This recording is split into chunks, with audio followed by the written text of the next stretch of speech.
On commence donc avec le Kurdistan irakien et ce vote qui provoque donc une levée de boucliers à travers tout le Moyen-Orient. L'Iran a décidé de fermer sa frontière avec l'Irak. La Turquie pourrait très vite prendre le même chemin et adopter des sanctions économiques. Quant au Parlement de Bagdad, il appelle à l'envoi de troupes dans la région autonome kurde. Le récit de Sophie Goldstein.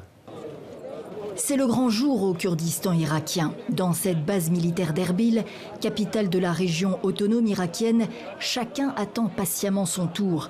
Le référendum sur l'indépendance n'est que consultatif, mais il n'en est pas moins historique et scruté par quelques 30 millions de Kurdes, à cheval sur 4 pays et privés d'État depuis le redécoupage des frontières il y a près d'un siècle.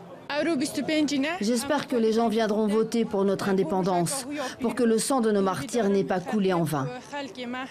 Un sentiment largement partagé au sein des Peshmerga, ces combattants kurdes qui ont repris de nombreux territoires aux djihadistes de l'État islamique, comme par les plus anciens qui n'ont rien oublié des persécutions. Oui à un État kurde dans le sud du Kurdistan. Nous serons de grands voisins pour les Irakiens, les Iraniens et les Turcs qui nous voient encore comme des citoyens de seconde zone. Plus de 5 millions d'inscrits et d'immenses espérances qui inquiètent tous les acteurs de la région comme la communauté internationale. Massoud Barzani, l'homme fort du Kurdistan, tente à nouveau de rassurer. Ce référendum, je le redis, n'est pas destiné à redessiner la frontière du Kurdistan ni à imposer le statu quo dans quelque région que ce soit. Nous sommes prêts à reprendre le dialogue avec Bagdad sur la durée qu'il faudra, 1 an, 2 ans, mais nous ne reprendrons pas le partenariat qui a échoué avec Bagdad. Mais après de nombreux appels à annuler le vote, Bagdad condamne une décision anticonstitutionnelle qui met à mal l'unité du pays et annonce des sanctions, tout comme la Turquie qui redoute un effet contagion. Le Parlement irakien exige quant à lui l'envoi de l'armée dans les zones disputées. Et justement, la tension est semble-t-il palpable puisqu'on apprend qu'à Kirkouk, un couvre-feu a été décrété par les autorités irakiennes. Notre éditorialiste Slimane Zeguidour nous a rejoint sur ce plateau. Bonsoir Slimane. Bonsoir. Alors, si le oui l'emporte, est-ce que c'est faisable? Est-ce que l'indépendance du Kurdistan irakien est possible?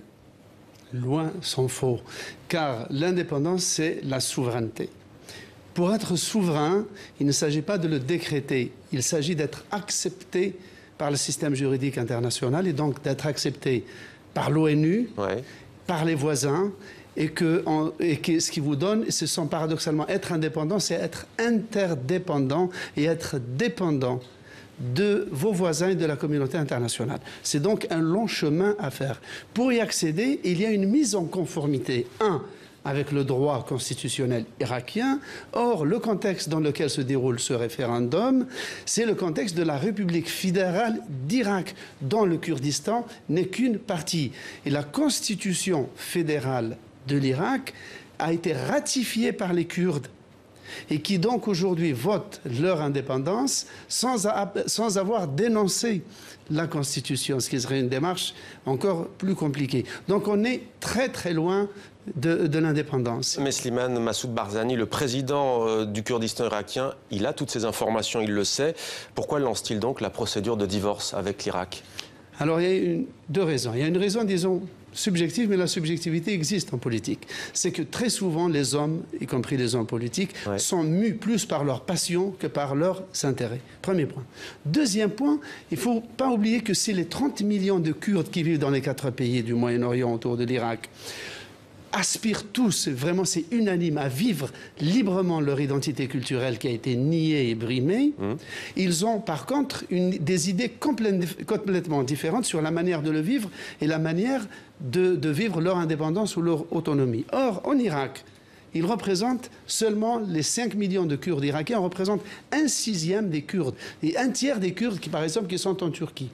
Donc il y a une surenchère entre chefs, par exemple, rien qu'en Irak, entre Jalal Talabani, l'ex-président, et le président d'aujourd'hui, Barzani, il y a une lutte d'influence de la surenchère et on peut dire qu'aujourd'hui que le président du Kurdistan irakien joue vraiment un coup de poker qui pourrait se traduire par des ennuis assez sérieux. Et se retourner contre lui. Voilà pour ce décryptage. Merci Slimane. On reviendra sur cette question kurde et ce référendum dans la deuxième partie de 64 minutes.